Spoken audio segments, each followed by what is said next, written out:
ce qui est véritablement nécessaire aujourd'hui, c'est une paix des peuples qui s'appuie sur la collaboration et la solidarité entre les citoyens et les États.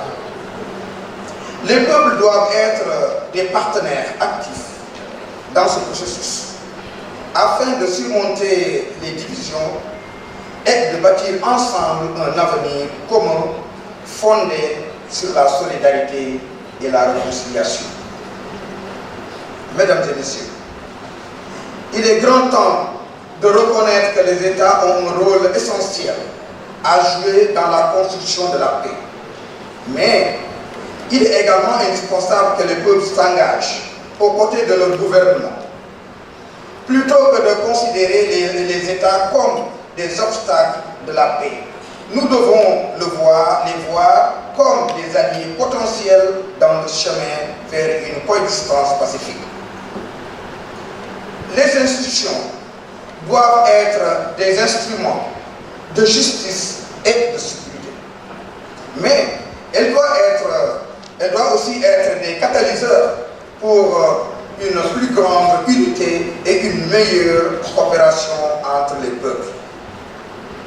Ainsi, c'est à nous, citoyens du monde, croyants, hommes et femmes, de bonne volonté, de travailler ensemble avec nos dirigeants pour créer un monde où l'empathie et le respect l'emportent sur la haine et la peur.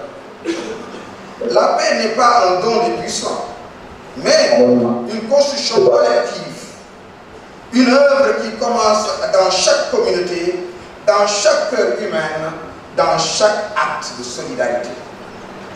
C'est ainsi que la paix peut se répandre d'abord dans nos villes, puis au-delà des frontières, jusqu'à atteindre la scène internationale. Pour parler de la diplomatie religieuse, dont nous célébrons aujourd'hui l'importance à travers ce colloque, elle incarne ce principe fondamental. L'idée est que les religions, loin de diviser, ont un rôle primordial à jouer dans la réconciliation des peuples. Les guides religieux ont à travers l'histoire joué un rôle clé dans la médiation, la réconciliation et la restauration de la paix, en apportant des messages de pardon, de tolérance et de compréhension.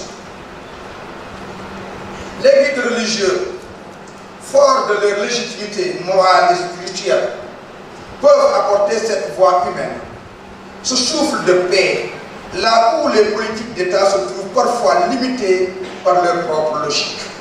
C'est pourquoi il est crucial que nous, en tant que religieux et diplomates, unissions nos forces pour faire entendre ces messages de fraternité et de réconciliation, car la diplomatie religieuse ne doit jamais être un substitut, mais un complément précieux à la diplomatie d'État. Ainsi, il nous appartient de prendre l'initiative de briser les chaînes des préjudices et des idéologies de haine qui, trop souvent, gouvernent nos sociétés. La paix ne sera véritablement durable que si elle se repose sur la solidarité humaine, sur une compréhension profonde de notre fraternité, de notre destin commun. Nous devons apprendre à vivre ensemble, à partager nos différents comme des richesses et à nous soutenir dans nos moments de souffrance et de doute. C'est pourquoi je fais un appel au peuple et aux États. Ignorer, incarner la paix, oser dépasser les blessures du passé, dépasser les frontières artificielles créées par nos idéologies et des politiques divisées. Osez vous tendre la main, même quand la politique vous dit de vous en méfier, car c'est dans le pardon, dans l'acceptation des autres que réside le chemin de la véritable paix.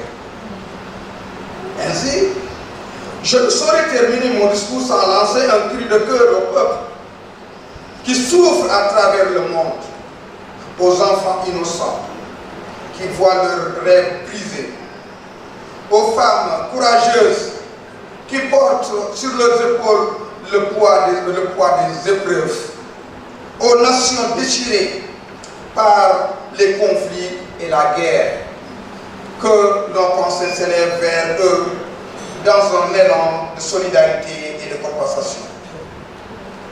Nous prions pour la guérison des blessures invisibles et visibles, pour le réconfort des âmes et la paix des cœurs.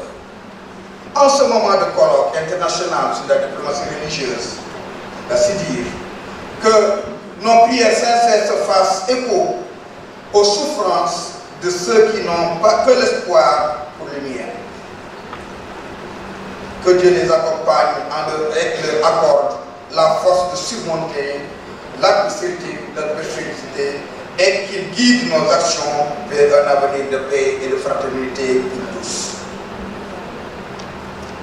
Notons tous que le Sidir est une opportunité pour le monde de comprendre que la paix n'est pas l'apanage des États ou des gouvernants, mais bien le fruit de l'action collective de l'humanité toute entière.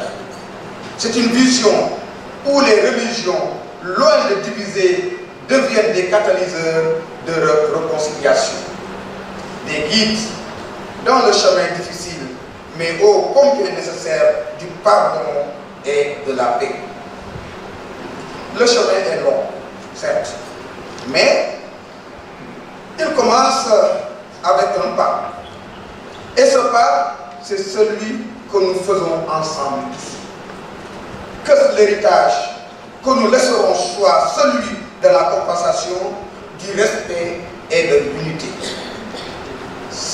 Car c'est ensemble, en unissant nos forces et nos volontés, que nous pouvons faire résonner le vrai son de la paix dans chaque coin du monde. Je vous invite toutes et tous à ne jamais perdre de vue cette vérité profonde. La paix est possible, vraiment possible.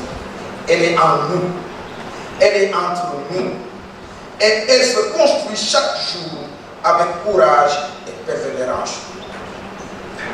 Que Dieu nous bénisse, que Dieu bénisse nos efforts et guide chacun de nous sur ce chemin de paix et de fraternité. Que le bon Dieu nous garde, nous protège, nous assiste. Amen.